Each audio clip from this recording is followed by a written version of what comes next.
So Dallas, yeah, is it Dallas and Vancouver? Vancouver, Jason Dickinson to Vancouver. I'm making another prediction. It could be that. If it's, that's where I'll put my money on. If it's a Vancouver-Dallas trade, I think it's Jason for a second-round pick. Right? That happens sometimes.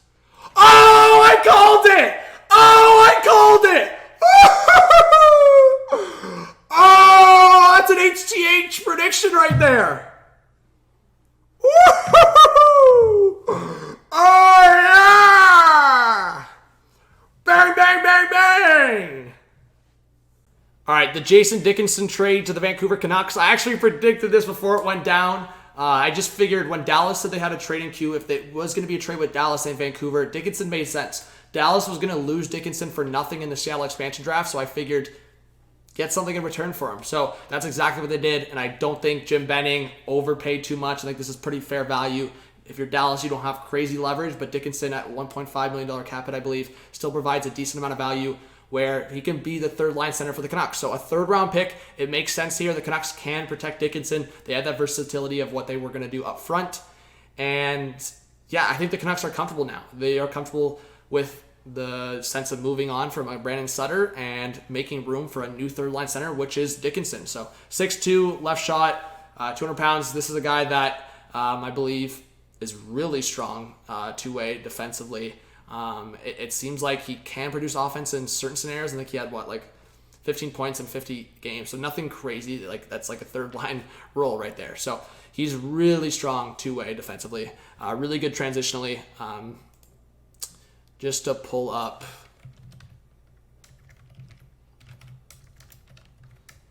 Sorry, I wanted to pull up what a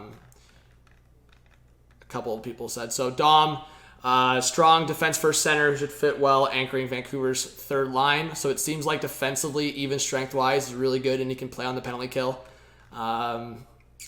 He did play at times. Yeah, that's what I was also going to say. He did play at times into the top six of Dallas, but that was also because Dallas had a lot of injuries throughout the season. We know that.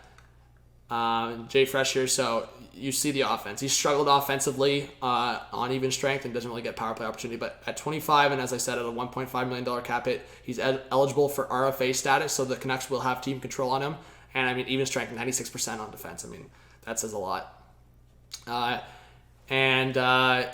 Yeah, I think everything about what Travis Green and what Jim Benning see in Dickinson is just very consistent, can get physical, gets in the corners, and it's just a guy that you're adding that is versatile in his cap hit, but versatile in how he can play up in the lineup as well. So as I said with the Dallas injuries, Dickinson can play left wing and can play center. So in a similar sense of what the Leafs got in Jared McCann, Dickinson very cheap at that 1.5 cap hit.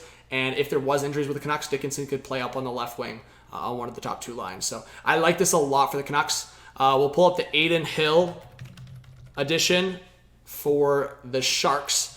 And just to quickly go over this, Adin Hill for this and a 7th for Coronar and a 2nd. I think this is a big dub for Arizona in the lack of leverage you had and the situation where San Jose wanted a goalie. I think San Jose should have waited. I'm not going to say this is a huge L for San Jose. I would say kind of in the trend of a common L for San Jose on the surface, but we don't know. I mean, Adin Hill could go into San Jose and show to be a really good 1A situation and take over a little bit more of the starting role over Martin Jones. But right now, with the lack of leverage and heading into the expansion draft, and they were potentially going to lose Adin Hill for nothing to Seattle, big dub for Arizona. You get a second-round pick and Coronar, who's 23 and still has potential there. So when I talk about these two deals, Vancouver getting Dickinson, as I said, I'll give myself credit. I'll give myself a little bit of hype. I predicted it right before it happening, but more just it made sense. Like, it was one of those trades that I think anyone could have made that a predictable move because Dallas was going to lose Dickinson. I would put a lot of money down on. There was no one else on Dallas for me that was worth picking in Seattle's perspective other than Jason Dickinson if he was left unprotected. You went over their protection list on what they were going to do on a simulation, and it was Jason Dickinson. So that made sense all the way. And I think in this scenario, I would have put a lot of money on Seattle picking Adin Hill as a second or third goalie in what they were selecting.